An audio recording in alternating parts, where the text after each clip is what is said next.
Hi, I'm Wayne Zell. I'm an estate planning and business planning attorney in Virginia, Maryland, and the District of Columbia, with over 25 years of experience in counseling thousands of clients. I'm talking about the basics of estate planning, and right now I want to discuss what you should have.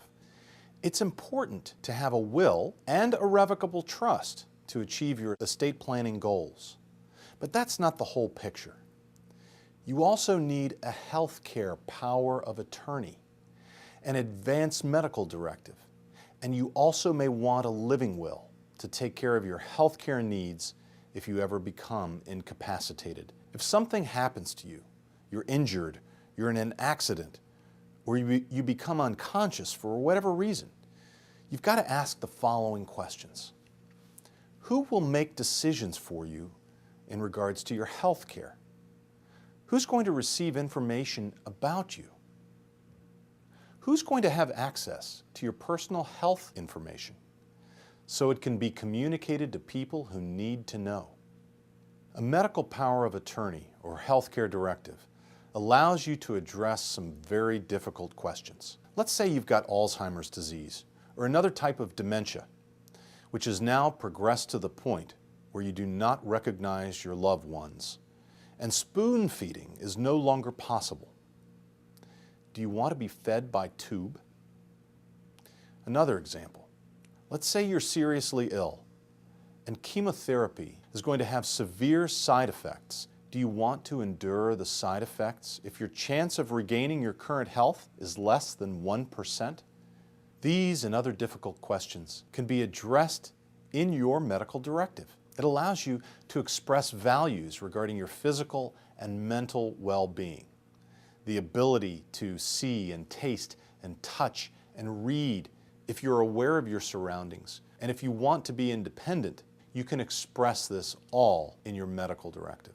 The medical directive also allows you to set priorities over current and future healthcare needs. You can establish your preferences regarding long-term care. If you want to be in assisted living or in a nursing home, or would you prefer to be cared for in a home-based setting? The medical directive allows you to establish goals regarding your end-of-life care. Apart from the medical directive is the living will. It can be included as part of the same document, but many states require it as a separate document, so we usually draft it as a separate document.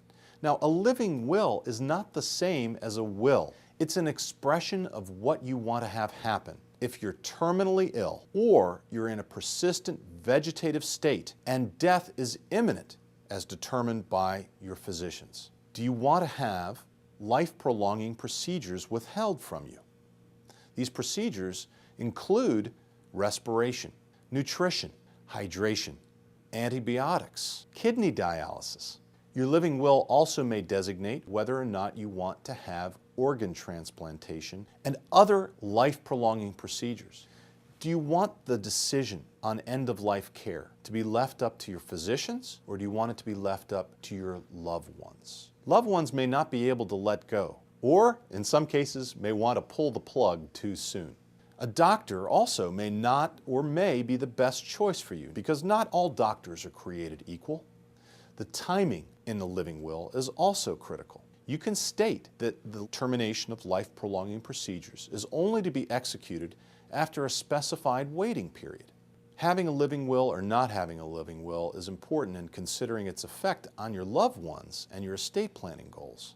For example, by not having a living will, you could deplete your estate assets by remaining on life support, remaining in the hospital, and if insurance runs out, the assets in your estate could be depleted. So having a living will is always a good idea.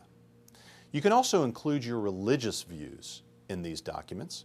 For example, if you're Catholic, you may want to withhold life-prolonging procedures other than artificial nutrition and hydration. This is based on dictates from the Roman Catholic Church. If you're Jewish, you may want to have your rabbi decide who and when is going to make the decision over when to terminate your life. Think of Terri Schiavo and what her family went through in the 1990s and the early 2000s because she did not have a living will. Next, we're going to discuss other items that you may want to have to assist in caring for you in the event of your incapacity.